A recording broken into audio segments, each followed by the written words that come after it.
Welcome to the learning hub YouTube channel. Hello learners, स्वागत है आपका अपने यूट्यूब चैनल जिसका नाम है द लर्निंग हब पर, वेयर लर्निंग इज फन, जहां सीखना एकदम होता है बिल्कुल ही आसान। अगर कोई आपसे कहे मेरे पास एक गाय है, इसका ट्रांसलेशन क्या होगा? कुत्ते की एक पूंछ होती है, इसका ट्रांसलेशन क्या होगा? तो क्या इसका जवाब आपके पास है? डियर स्टूडेंट, स्वागत है आपका अपने YouTube channel the learning hub पर, जहां पर आज की इस वीडियो में हम सीखने वाले हैं use of has and have, वो भी बेहद आसान, विथ एग्जाम्पल्स एंड फॉर्मूले के साथ। तो चलिए शुरुआत करते हैं आज की इस नॉलेज भरी जर्नी का। हैज और हैव का प्रयोग प्रेजेंट टेंस में किया जाता है, जबकि पास्ट टेंस में हैड और फ्यूचर टेंस में शैल हैव या विल हैव का प्रयोग करते हैं। हैज और हैव का प्रयोग इनके अनेक अर्थों के लिए होता है, जैसे रखना या पास होना, या किसी वस्तु या व्यक्ति के ऊपर अधिकार बताने या संबंध के भाव को प्रकट करने के लिए होता है। तो चलिए देखते हैं यूज ऑफ हैज और हैव। इससे पहले आपसे हमारा निवेदन है कि अगर हमारा वीडियो और प्रयास आपको पसंद आए तो इस चैनल को लाइक, शेयर, सब्सक्राइब्स अवश्य करें। बेल आइकन को प्रेस करके इस चैनल को सब्सक्राइब कर लें ताकि आने वाली हर एक वीडियो की इन्फॉर्मेटिव नोटिफिकेशन आपको मिलती रहे। सबसे पहले हमें ये जानना ज़रूरी है कि हैव और हैज को किस सब्जेक्ट के साथ कैसे यूज करेंगे। तो हैव का उपयोग आई, वी, यू और दे प्लूरल सब्जेक्ट के साथ होता है, जैसे I have a new bag, we have a meeting, you have a nice smile, they have an exam today, the students have to study hard for their examination। वहीं has का उपयोग he, she, it या singular subject के साथ होता है, जैसे he has a big house, she has a beautiful long hair, it has been raining all day, Andy has a blue car, the giraffe has a long neck, Leena has a two kids. यहाँ ध्यान देने वाली बात यह है कि he, she, it, any subject जो singular subject होते हैं उनके साथ हमेशा वाक्य का ट्रांसलेशन करते समय हैज का प्रयोग करेंगे। साथ ही साथ आई, वी, यू, दे यानी प्लूरल सब्जेक्ट के साथ हम ट्रांसलेशन बनाते समय हैव का प्रयोग करते हैं। तो चलिए देखते हैं अफर्मेटिव सेंटेंस में किस तरीके से हैज और हैव का उपयोग किया जाता है। अफर्मेटिव सेंटेंस को साधारण वाक्य कहते हैं। फॉर्मूले का उपयोग करेंगे हम। सबसे पहले सब्जेक्ट लिखेंगे, उसके बाद हैज या हैव को लगाएंगे अकॉर्डिंग टू सब्जेक्ट, लास्ट में हम ऑब्जेक्ट लिखेंगे। पहला एग्जांपल्स, मेरे पास किताबें हैं, तो मेरे पास या मैं किताबें रखता हूँ, इसका ट्रांसलेशन हो जाएगा आई हैव बुक्स।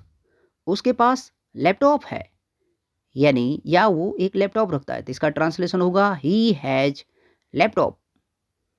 तीसरा एग्जांपल्स, मेरे पास एक गाय है, तो यहाँ पर मेरे की अंग्रेजी हो जाएगी आई, और आई के साथ लगता है हैव, हो जाएगा आई हैव ए काऊ, यानी मेरे पास एक गाय है। ये था अफर्मेटिव सेंटेंस की कुछ एग्जांपल्स।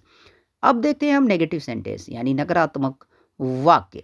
नकारात्मक वाक्य ऐसे वाक्यों को कहते हैं जिसमें नहीं शब्द आता है। Formula same to same affirmative की तरह रहेगा, बस नॉट का उपयोग और डज को पहले लिखेंगे हम। सब्जेक्ट के साथ डू और डज लगाएंगे, plus not plus have has plus object. जैसे उसके पास अनुभव नहीं है, ट्रांसलेशन हो जाएगा he does not have experience. Experience को इंग्लिश में एक्सपीरियंस, हिंदी में अनुभव कहा जाता है। राहुल के पास आईफोन नहीं है, तो राहुल एक सिंगुलर सब्जेक्ट है, उसके साथ डज लगता है, तो Rahul does not have iPhone. ये हो गया नेगेटिव सेंटेंस। अब हम बात करते हैं तीसरे सेगमेंट यानी इंट्रोगेटिव सेंटेंस के बारे में, यानी प्रश्नवाचक वाक्यों के बारे में। प्रश्नवाचक वाक्य दो प्रकार के होते हैं। जब प्रश्न पूछने वाले शब्द वाक्य में पहले आए, उस समय सबसे पहले हम फॉर्मूले के रूप में डू और डज का उपयोग पहले करेंगे, उसके बाद सब्जेक्ट, उसके बाद हैज और हैव को लगाएंगे, लास्ट में हम ऑब्जेक्ट प्लस क्वेश्चन वर्ड के लिए क्वेश्चन मार्क लगा देंगे। जैसे क्या आपके पास मेरे लिए समय है। तो यहाँ पर क्या आप कब, क्यों, कैसे शब्द पहले आएगा तो हो जाएगा do you have time for me. Do का उपयोग पहले करेंगे आपके लिए। दूसरा एग्जाम्पल्स, क्या लोगों के पास धन है, तो डू का उपयोग पहले करेंगे क्योंकि बहुत सारे लोगों के बारे में बात हो रहा है, तो हो जाएगा do people have wealth. Wealth में होता है धन। तीसरा एग्जाम्पल्स, क्या राम के पास कार है, तो राम एक सिंगुलर सब्जेक्ट है, नेमिंग वर्ड है, इसलिए डज का उपयोग करेंगे। तो does Ram have a car, last में क्वेश्चन मार्क लिखना न भूलें। चौथा एग्जाम्पल्स, क्या आपके पास किताबें हैं, तो हो जाएगा डू यू हैव बुक्स।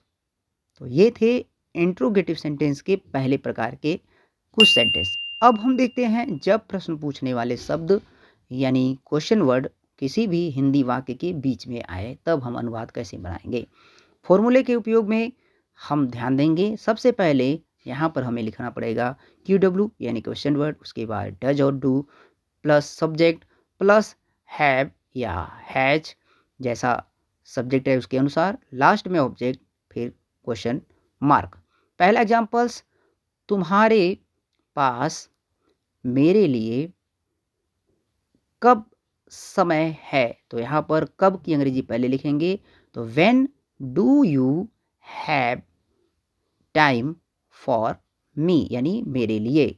दूसरा एग्जाम्पल्स, उससे कैसे घमंड नहीं है, यहाँ पर देखिए ये इंट्रोनेगेटिव सेंटेंस है, तो यहाँ पर कैसे की अंग्रेजी हाउ होता है, तो हो जाएगा how does he has no pride, last में क्वेश्चन मार्क। तीसरा, उन लोगों के पास इतना धन कैसे है, तो यहाँ कैसे यानी क्वेश्चन वर्ड, कैसे की अंग्रेजी पहले लिखेंगे हाउ, फिर हाउ के साथ सब्जेक्ट के अनुसार लगाएंगे do. How do those people यानी उन लोगों, how do those people have so much money या वेल्थ, दोनों लिख सकते हैं। तो ये हो गया हमारा इंट्रोगेटिव सेंटेंस। तो ये था बच्चों, स्टूडेंट्स, आज का हमारा वीडियो अगर पसंद आया हो तो लाइक करें, कमेंट करें, शेयर करें। Thanks for watching this video. मिलते हैं अगली वीडियो में।